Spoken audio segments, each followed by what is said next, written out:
সেই নামাজ, যে নামাজের জন্য আল্লাহর হাবিব সাল্লাল্লাহু আলাইহি ওয়াসাল্লাম কাফেরদেরকে বদদোয়া দিয়েছেন, যে নামাজের জন্য কাফেরদেরকে বদদোয়া দিয়েছেন, নিজের রক্ত ঝরেছে, রাসূল বদদোয়া দেন নাই।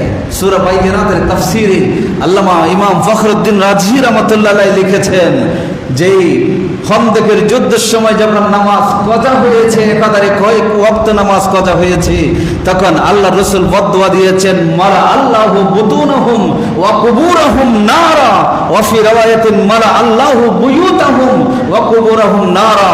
আল্লাহ তাদের ঘর, তাদের কবরকে আগুনে পরিপূর্ণ করে দিক, এই বদদোয়া করেছেন।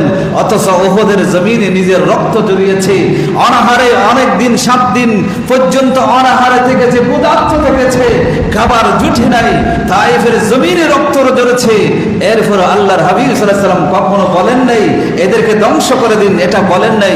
রাসূল বলেছেন, আল্লাহুম্মা ইহদি কওমি ওয়া হুম লা ইয়ালামুন, আল্লাহ আমার জাতিকে ক্ষমা করে দাও, তারা না বুঝে আক্রমণ করেছে।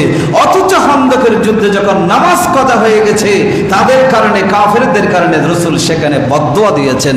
কেন দিয়েছেন? কারণ নামাজ এটা অত্যন্ত একটা মূল্যবান বিষয়, মূল্যবান ইবাদত, যেটা কখনো বলে ভাষা দিয়ে কোনো মানুষকে, কোনো ব্যক্তিকে বোঝানো যাবে না।